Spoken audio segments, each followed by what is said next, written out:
Thank you Jimmy. Enak ya.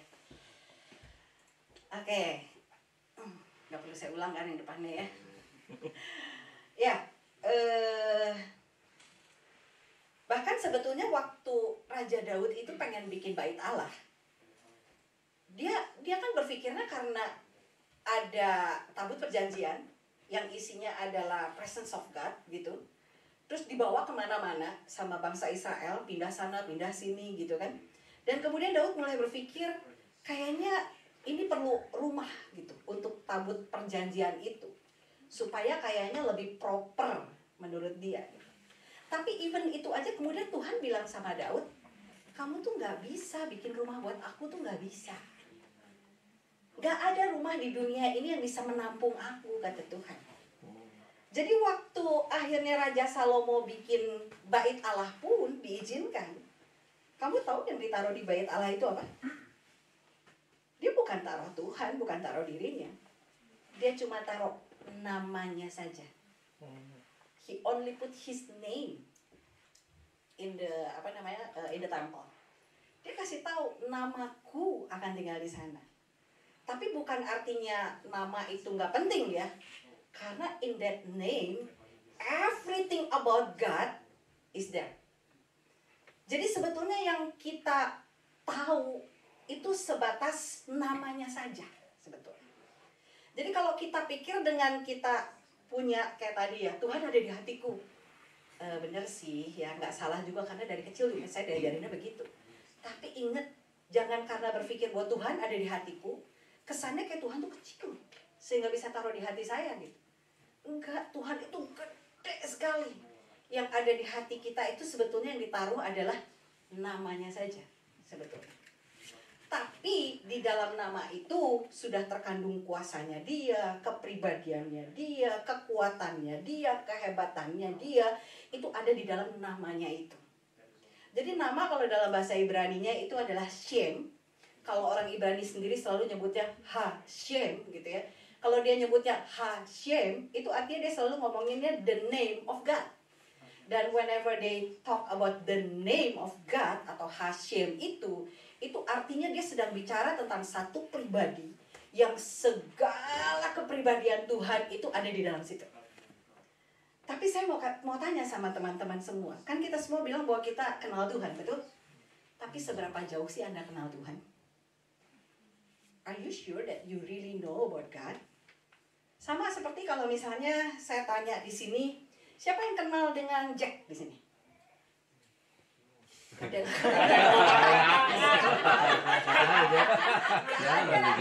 Siapa itu? Saya newbie. Oh, newbie. Oke. Siapa yang kenal Jack? Saya usah dinanya-nyanyi. Iya, pulang. Udah pulang. Udah pulang sedih. Ngambek. Pulang. So everybody as a matter of fact know Jack, betul? Ya. Tapi seberapa jauh kenal Jack? Di hati saya. Iya. Keren. Untuk Jim ini nggak ada di sini. Dia juga nggak ada ya. Siapa yang mau volunteering bilang apapun yang kalian kenal tentang Jack? Simon deh, Pastor Simon kan kenal Jack udah lama dong. Kalau Pastor Simon cerita tentang Jack, what are you gonna tell me about Jack? Jack itu berhati apa? Kalau kata Ebi luarnya Kata Ebi sih, jangan katanya. luarnya Rambo, hatinya Rinto. Hatinya pink. Itu umurnya ketahuan banget sih. Ini anak muda mana tahu sih Rinto. Rinto Harahap lagi. Do you know Rinto Harahap? Pasti tahu. Ayo coba Pastor Simon seriusan. Apa tuh? What do you know about Jack? Jack orangnya setia. Ceria. Oke. Ceria terus setia. Setia. Ya. Oke. Terus ya bisa diandalkan lah. Bisa diandalkan. Apalagi? Hah? Jenaka. Kok di belakang ribut sendiri? Hah? Tukang ngorok. ngorok. Tukang tidur, tukang tidur. Tukang tidur. Kenal, Apa lagi? kenal. Apa lagi? Udah? Hah? Tukang masak. Apa lagi? Tukang semua. Gak ada lagi? Udah? Udah. Udah, cuman segitu doang. Ah. Ya. Kalau cuman segitu kayaknya kita harus tanya Abby. Ya. Mungkin Abby tahu lebih banyak nih tentang Jack. Mana si Abby hilang? Ada di Sunday Oh, School. udahlah, gak usah dicari, nanti repot. Ya, atau mungkin dari Ibu mamanya. mertua. Iya. Menurut Tante Julia nih, apa tuh? Kalau tentang Jack, apa lagi Tante? Baik. Baik. Udahlah, tambahin baik. Nah, tapi pertanyaan saya, kayak Pastor Simon tahu Jack kayak begitu, itu setelah berapa lama? Ya, 9 tahun. 9 tahun ya. 9 tahun itu tahu Jack segitu doang. Iya. Betul? Dan pasti there are more about Jack that you don't know. Iya. Betul? There are things that he keeps in his life that maybe dia nggak tunjukin sama kita, yang Pastor Simon nggak tahu Iya. dalam 9 tahun ini. Betul kan? Betul. Dan untuk tahu Jack kayak begitu, itu kan butuh waktunya pelan, betul? Karena bergaul dengan Jack kan, Iya. makanya jadi tahu. Kalau nggak gaul sama Jack, kira-kira tahu nggak? Di sini ada nggak yang nggak kenal Jack? Yang maksudnya yang nggak terlalu dekat. Ada nggak sih? Tante Noni nggak terlalu tahu Jack. Jadi kalau saya minta Tante Noni cerita tentang Jack, nggak tahu. You cannot tell me anything about that. Oke. Dia nggak boleh cerita sama saya. Iya. Besok-besok diajak ngomong. Oke. Itu contoh doang. Yang saya lagi mau reveal itu adalah tentang relationship kita sama Tuhan. Betul? If you don't have any relationship with God, you know nothing about God. Betul nggak sih? Kalau misalnya kamu nggak jalan sama Tuhan, biarpun semua orang bilang, ih Tuhan itu baik banget loh. Mungkin kamu akan bilang, oh ya? Really? How can you say that? Karena dia nggak pernah punya relationship sama Tuhan. Betul?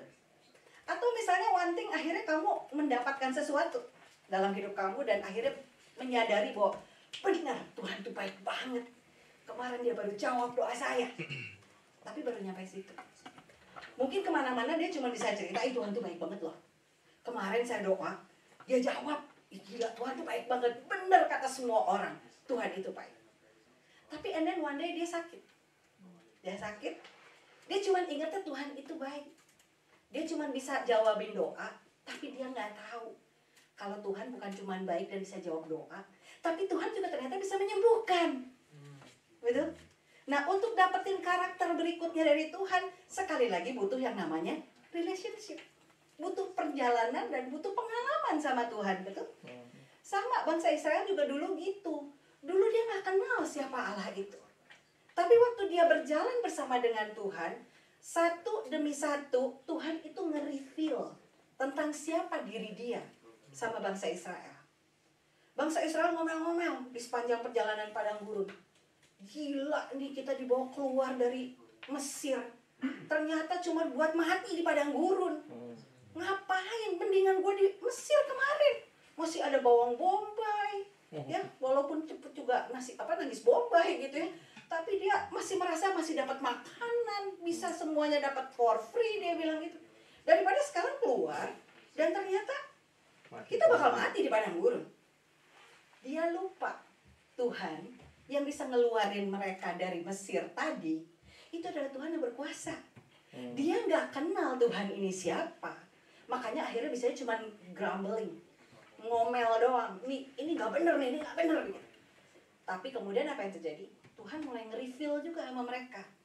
Dia kirimin itu mana dan juga diturunkan burung puyuh. Betul? Setelah pengalaman itu baru kemudian orang Israel bisa ngomong, oh ternyata Allah itu juga adalah Yehova Jireh. Dia mampu menyediakan segala sesuatu. Tapi setelah dia lewatin satu masalah selesai, ada masalah lagi berikutnya. Mungkin dia pernah kena sampar lah, kena penyakit kusta lah, kena apalah gitu ya. Mereka mulai ngomel-ngomel lagi. Ini maksudnya apa sih? Kita memang dikasih makan, kita dikeluarin, dikasih dibebasin, tapi sekarang kita dikasih penyakit. Mereka lupa sekali lagi Karena manusia itu cenderung lupa ya.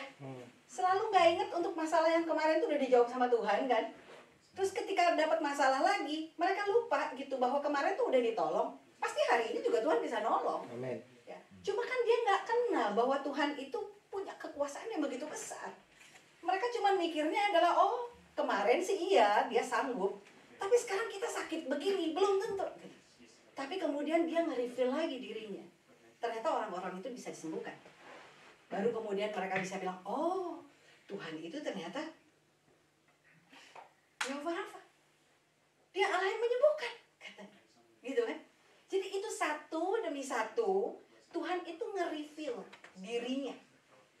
Kamu tahu nggak bahwa kita tuh nggak akan pernah bisa ngerti tentang karakter Tuhan kalau bukan Tuhan sendiri yang nge-reveal diri dia sama kita. Kita nggak akan pernah ngerti. Kita cuma tahu itu dari cerita orang. Tapi saya berharap bahwa kita semua di tempat ini bukan cuma bisa dengar ceritanya dari orang lain. Kita perlu punya pengalaman pribadi bersama dia untuk kemudian kita bisa ngerti Allah itu benar ada atau enggak. Karena kalau kita nggak pernah paham itu, pasti nggak mudah untuk kita bisa kenal tentang Tuhan. Ibrani 11 ayat 6 bilang begini, tetapi tanpa iman tidak mungkin orang berkenan kepada Allah. Jadi artinya ada currency yang diperlukan untuk kita bisa kenal sama Tuhan. Yaitu namanya iman. Ya. Ini kata si iman ini memang benar-benar kayak klise banget. Kalau buat orang-orang tuh kayaknya aduh dikit-dikit ngomongin iman, dikit-dikit ngomongin iman. Tapi memang iman ini adalah dikatakan kan dasar dari segala sesuatu. Ibrani 11 ayat 1 bilang gitu kan. Iman itu adalah dasar dari segala sesuatu. Dan kemudian bukti dari segala yang tidak kelihatan. Jadi kalau kamu nggak punya iman, artinya kamu nggak punya Dasar. Kalau kamu nggak punya iman, artinya nggak punya. Dasar. Nggak punya Tuhan. Itu tadi awalnya saya udah ngomong loh, iman adalah dasar dari segala sesuatu. Iya. Jadi kalau nggak punya iman, artinya kamu nggak punya Segala sesuatu. dasar. Susah ya kayaknya, aduh. It's not a tricky question guys. Soto lagi bekerja. Soto nih. Makan soto. Soto, ini soto bahaya nih, tadi ada apanya di dalam ini. Aduh, mesti dicek yang masak hari ini. Terlalu enak soalnya. Jadi kalau nggak ada iman, kamu nggak punya dasar. Dasar itu is like a foundation. Whenever you want to build a house, you need a foundation to start everything, right? Ya. Ya. Kalau nggak kan itu rumah gimana ngebangunnya, susah kan? Nggak ada dasarnya. Jadi kalau kamu nggak punya dasar iman ini, you cannot build anything on it too. Jangan ngomong mau doa apa. Kalau kamu nggak punya iman, it means you cannot put anything on it. Kamu cuma kayak ngomong aja kayak orang bubbly, but nothing will happen. Karena kamu nggak punya fondasi itu. Makanya ngomongin iman nggak boleh bosen. Karena tanpa iman nggak bisa gitu. Tidak mungkin orang berkenan kepada Allah. Ya. Sebab dikatakan barang siapa berpaling kepada Allah, yang pertama dikatakan ia harus percaya bahwa Allah itu ada. Jadi sekarang kalau bicara tentang does God exist, ya untuk kita orang beriman, ya kita yakin banget Tuhan ada. Karena memang kalau orangnya memang nggak ada iman, kamu mau ngomong berbusa kayak tentang Tuhan, ya buat mereka Tuhan nggak ada. And we can never explain anything about that to them. Kalau buat saya prinsipnya ya, I really try to avoid debate. Karena debat itu sesuatu yang melelahkan, gak ada gunanya, ya. Dan ya wasting time aja gitu buat saya. Karena yang paling sulit itu sebetulnya adalah membuat orang itu beriman sebetulnya. Betul? Iman itu kan percaya. Dan percaya itu dibangunnya nggak bisa dengan cuman sekedar, kamu tahu nggak sih, lu tuh kalau nggak kayak gini tuh kamu tuh dosa, tahu nggak? Kamu tuh nggak bisa gini, nggak bisa. Orang kalau memang udah seperti itu, sulit untuk diubahnya tuh sulit. Cara mengubah orang seperti itu, sekali lagi seperti tadi di sesi pertama, Caranya hanya dengan apa? Dengan kita kasih kesaksian. Kesaksian demi kesaksian hidup ya. Itu yang biasanya akan menggerakkan hati orang tersebut untuk cari tahu, kok dia bisa begitu ya? Aku juga pengen kayak gitu. Kok dia bisa punya kehidupan yang begitu melekat sama Tuhan sih? Pasti ada something in that. Dan orang pengen tahu. Dibandingin kalau misalnya orang ngekritikin memang dari awal criticize us about our faith, kalau buat saya mendingan gak lanjut jujur. Karena artinya saat itu belum waktunya buat dia untuk mendengar terlalu jauh. Mending doain dulu aja gitu. Nanti ada waktunya kita akan ketemu orang itu lagi. Yang penting kita selalu kasih kesaksian yang baik tentang Tuhan. Tentang iman kita. Ya, seperti yang tadi pertama dikatakan, tiap orang pasti minta pertanggungjawaban kita tentang pengharapan kita. Tapi yang dilakukan bukan dengan debating, tapi dilakukannya dengan kasih testimoni demi testimoni. That's what I usually do. Dan itu yang lebih memenangkan orang dibandingkan kalau kita cuma ngomongin teori gini. Enggak, they don't need teori. They need proof. Gitu, masalahnya gitu. Mereka bukan butuh teori, they need proof gitu ya. Ya, jadi yang pertama dia harus percaya bahwa Allah itu ada ya, dan bahwa Allah memberi upah kepada orang yang sungguh-sungguh mencari Dia. Karena bedakan antara orang yang memang nanya just for a debate sama orang yang nanya karena memang mereka pengen benar-benar cari tahu tentang Tuhan. Itu two different things. Setuju gak? Soalnya saya kadang ketemu orang yang datang kayak cuma pengen muji doang, pengen ngetes doang. Dari awal juga saya udah berasa gitu, oh ini orang kayak cuma pengen lagi adu pinter nih gitu ya. Gak ada gunanya kalau buat saya. Mendingan saya gak lanjutin. Pertama, I'm not perfect at all. Meskipun katakan sebentar lagi saya punya gelar DTH gitu ya, tapi bukan artinya saya udah jago dalam segala-galanya. Ya, dan yang kedua, orang biasanya kalau datang seperti itu karena mereka udah punya mindsetnya sendiri. Ya, kalau mereka udah punya mindset sendiri, kamu mau apain juga gak akan bisa. Percaya deh. Karena dia akan datang untuk proof bahwa dia benar. Dan kalau kayak gitu, menurut aku, itu cuma buang waktu dan buang energi. Oke, yang berikutnya kita mau belajar tentang Allah itu sendiri. Di Kejadian 1 ayat 1 dikatakan, pada mulanya Allah. Betul nggak? You need to prove it from your Bible. Kalimatnya begitu. Pada mulanya Allah. Jadi above everything, in the beginning, itu cuma ada Allah. Setuju? Ya. Kan banyak orang yang bertanya, tahu dari mana kamu? Ya tahu dari Alkitab lah. Ya. Terus nanti kalau ada orang debat lagi, emang kamu pikir Alkitab kamu benar? Nanti yang berikutnya kita bahas soal itu. Tapi yang pasti dikatakan pada mulanya adalah Allah. Ada pertanyaan yang bagus, waktu itu ada satu anak iseng gitu nanya, Pastor, kira-kira tanggal lahir Tuhan kapan ya? Katanya gitu. Apakah 25 Desember itu? Gitu ya. Atau kalau 25 Desember itu berarti tahun kapan katanya lahirnya gitu. Saya bilang, kamu nanya tentang tanggal lahir Yesus atau tanggal lahir Allah? Saya bilang gitu kan. Kalau kamu nanya tanggal lahir Allah, saya nggak tahu. Karena Allah itu kalau dalam bahasa Ibrani ya dikatakan itu adalah El-Olam. El-Olam itu artinya adalah Allah dari kekekalan. Jadi dia berasal dari kekekalan sampai nanti kepada kekekalan. Kalau bicara kekekalan, siapa yang tahu itu dari tahun berapa sampai tahun berapa? Because it is from the eternity to the eternity. Di eternity yang dulu, saya juga belum lahir, belum dibuat juga, ya. Nanti di eternity nanti, ya nanti kita akan ketemu di kekekalan, baru kemudian kita bisa tahu tentang Allah itu bagaimana. Itu ketika kita nanti ketemu di surga sama-sama. Betul? Tapi kalau sekarang selama kita hidup, kita gak bisa pernah nanya siapa yang buat Tuhan. Karena dia tidak pernah dibuat dan dia tidak pernah dilahirkan pada dasarnya. Dia berasal dari zaman itu, ya, dari kekekalan itu, ya sampai nanti kekekalan. Dan sekali lagi memang dia gak bisa dipegang, gak bisa dilihat, gak bisa di-manage sama kita. Itu sebabnya kenapa dibutuhkan yang namanya iman. Iman itu kan percaya meskipun tidak melihat. Setuju? Kalau Allah memang bisa dilihat, Allah bisa dipegang, nggak butuh iman.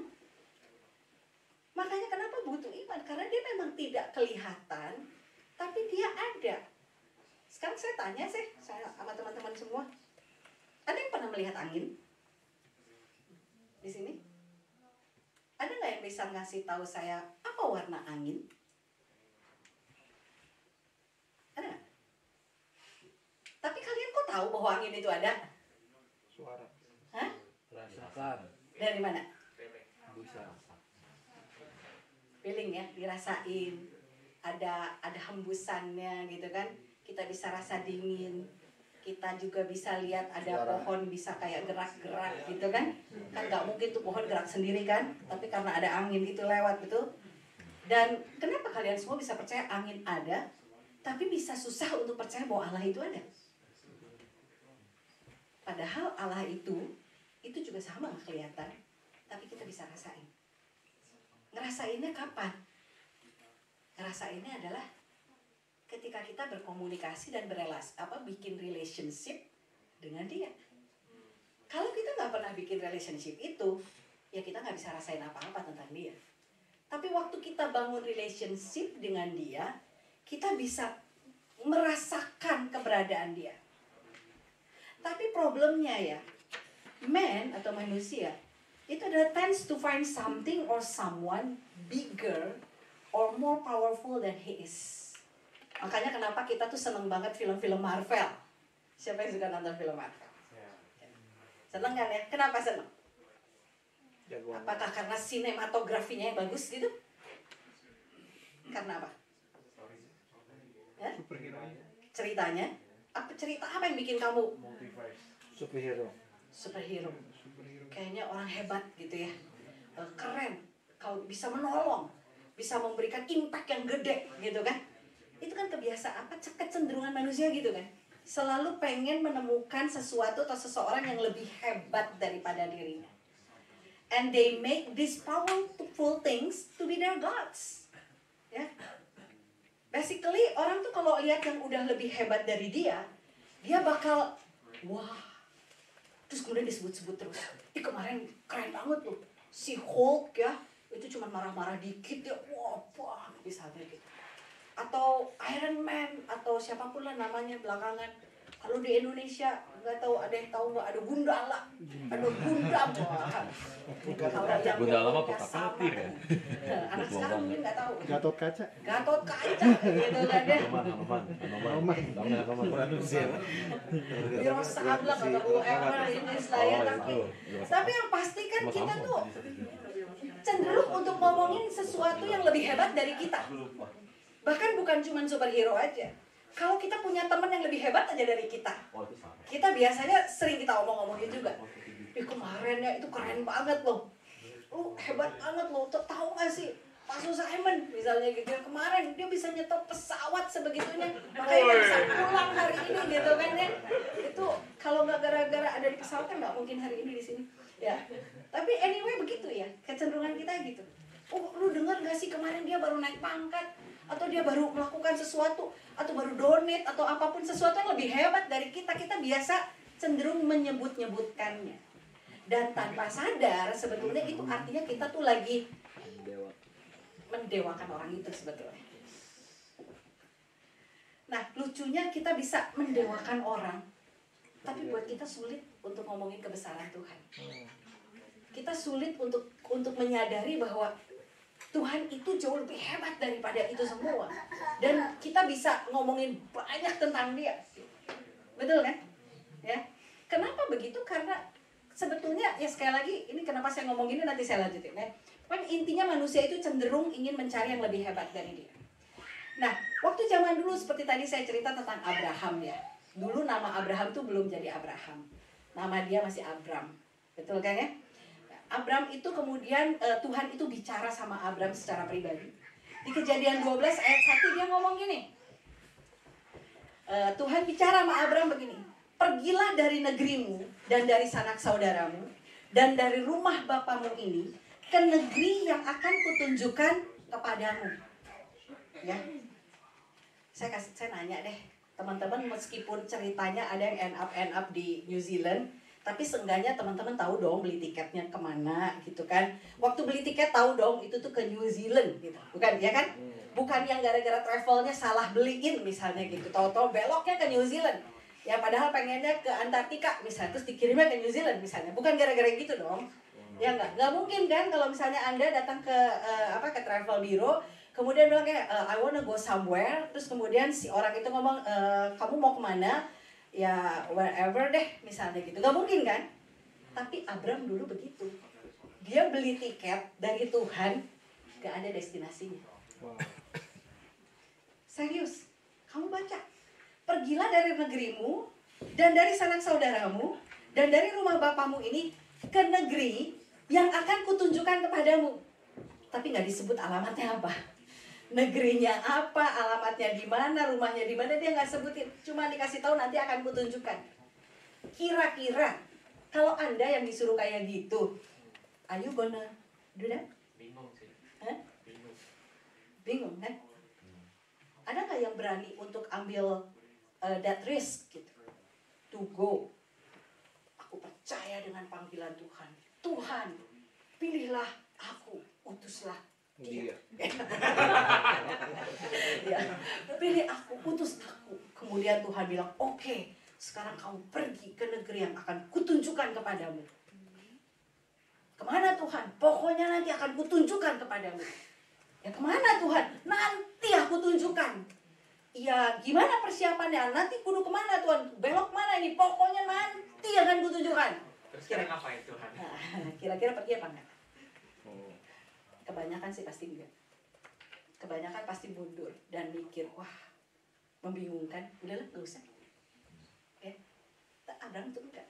Abraham tuh tetap pergi, meninggalkan negerinya, sanak saudaranya, rumah bapaknya. Itu tuh comfort zone-nya dia. Tempat yang paling nyaman tuh saya kasih tahu ya, itu adalah tempat di mana semua family kita ada. Setuju? Ya. Di mana family yang close family ada, itu tuh benar-benar our comfort zone. I believe so gitu. Dan Abraham dikeluarin dari situ semua, disuruh pergi, tinggalin comfort zone kamu ke tempat yang nggak tahu juga kemana, nggak jelas, ya. Dan kemudian, tapi apa yang terjadi di ayat 8 dikatakan karena iman, ya Ibrani 11 ayat 8 maksud saya.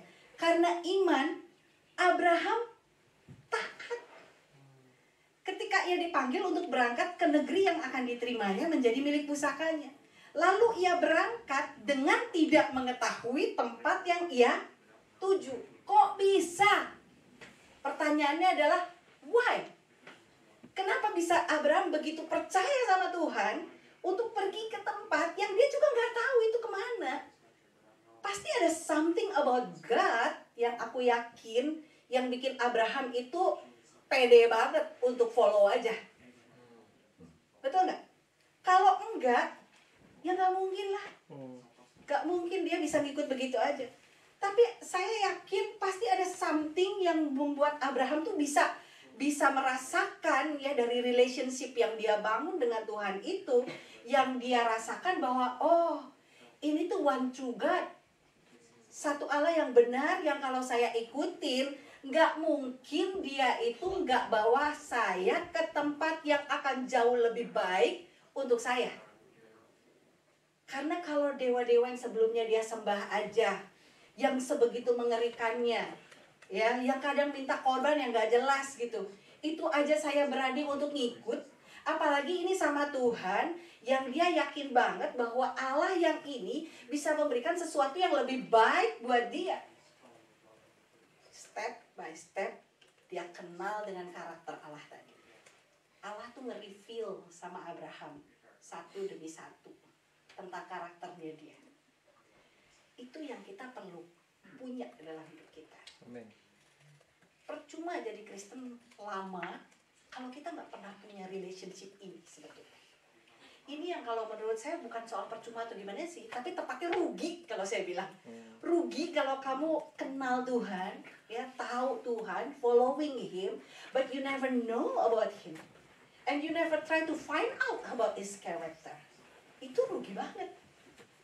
Seperti yang tadi saya cerita di awal tentang perjalanan saya sendiri gitu ya. Dalam 3 tahun ini benar-benar banyak banget cerita yang saya alami sendiri gitu tentang Tuhan. Yang benar-benar membuat saya makin benar-benar firm gitu bahwa yes, I know my God is one true God. Amin. Jadi tahun 2022 saya sebetulnya harus operasi katarak. Jadi kalau teman-teman mau tahu ya, saat ini penglihatan saya tuh nggak 100% sebetulnya. Mata kanan saya ini itu kalau ditanya, oh berarti nggak bisa lihat ya? Bisa, saya bisa lihat. Cuman ngelihatnya kayak dari sedotan. Kebayang nggak dari sedotan gitu? Karena mata saya ini cuman penglihatannya cuman 60%, 60% doang. Jadi sisanya itu kayak ada lingkaran di pinggirnya yang mengganggu penglihatan itu sendiri, sehingga mata kiri dan kanan saya tuh nggak bisa plak nyatu gitu. Anda kan kalau punya mata kiri kanan dua-duanya bisa lihat, itu harusnya kan bisa Fokus. bersatu, dan itu yang bikin kamu jadi fokus. Ini saya jadi nggak bisa fokus sebetulnya, karena ada gelap di pinggir sini yang membuat saya tuh agak sulit untuk melihat gitu, lebih nggak nyaman kalau ngelihat. Jadi kalau misalnya saya jalan di luar, kalau saya nggak terlalu yakin dengan jalan, saya benar-benar jalannya mesti rada apa sih istilahnya, Meraba. ngeraba gitu. Soalnya saya takut bisa sedikit-sedikit itu bisa tersandung gitu sebetulnya, jatuh. Dan itu sering terjadi. Terus kalau lagi naik mobil di Bandung gitu ya, kadang-kadang kalau misalnya tiba-tiba ada mobil gitu di pinggir yang warnanya hitam, itu saya bisa tiba-tiba kayak kaget banget, dia kapan datangnya ya gitu, kok tiba-tiba ada mobil gitu. Jadi ini benar-benar nggak nyaman sebetulnya, very uncomfortable for me. Tapi kalau saya cuma nanya sama Tuhan, kenapa Tuhan? Kan saya ini pendeta, saya tuh udah doa buat operasi itu, tapi kenapa it fail gitu ya? Kenapa matanya kok begini? Kenapa saya dikasih yang seperti ini gitu? Itu nggak akan ada habisnya. Satu hal yang saya yakini cuma satu gitu, bahwa Tuhan, saya tahu semua yang terjadi dalam hidup saya itu ada dalam rencana Tuhan. Amin. Semua pasti bring the goodness for me. Ya. Jadi itu aja yang saya yakini. Dan memang betul, saya cuma bisa cerita gitu ya melalui peristiwa operasi mata saya ini, karena saya 2 kali operasi. Yang kedua tuh operasi retina namanya. Jadi sepanjang operasi itu Tuhan nge-reveal sesuatu. Yang Tuhan reveal itu adalah betapa saya tuh punya family yang ternyata benar-benar very supportive and love me so much. Amin. Itu saya dulu gak terlalu menyadari, jujur. Saking saya terlalu mandiri, terus kemudian pelayanan saya banyak, jadi jarang bisa kumpul sama mereka juga, jarang bisa ngobrol yang gimana. Tapi sepanjang saya operasi, sepanjang saya lagi recovery itu adalah masa di mana mereka kemudian bisa datang ke rumah, bisa telepon, kemudian bisa kirimin saya begitu banyak makanan, karena selama 2 bulan itu saya nggak boleh masak sama sekali gitu ya. Di situ Tuhan tuh mereveal sesuatu bahwa I really care about you and I can show you how I care about you through the family. Itu keluarga saya benar-benar solid banget, dan buat saya tuh amazed and thankful gitu ya. Buat saya cuma bisa bilang, Tuhan, I learned something from this. Jadi hari ini kalau ditanya setiap orang, kalau yang tahu gitu, selalu nanya, gimana matanya sekarang? Gimana matanya? Ya belum banyak berubah yang gimana, tapi it doesn't make me downhearted gitu. Terus it doesn't stop me juga to do the ministry gitu kan ya. Bahkan sejauh ini pun saya pergi gitu, anak-anak di rumah sih udah yang khawatir banget, Mam, be careful, apa segala macam gitu ya. Setiap hari mereka WA saya, gimana gitu. Tapi buat saya, it doesn't matter. Saya bilang, I know God is in control. in control. Amin. Ya, God is in control.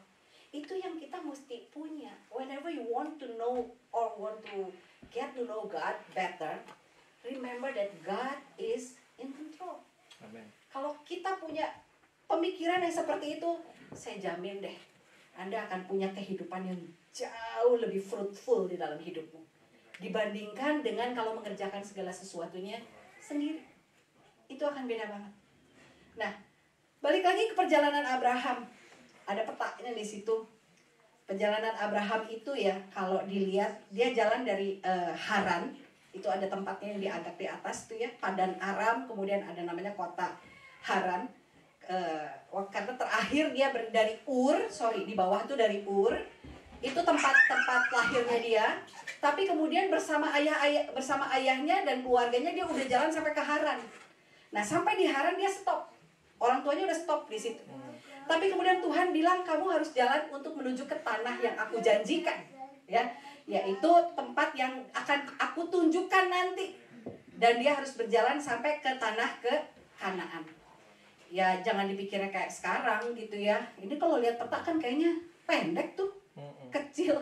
Tapi sebenarnya itu jauh, lumayan jauh. Dan jalan kaki, bukan naik mobil. Zaman dulu belum ada mobil.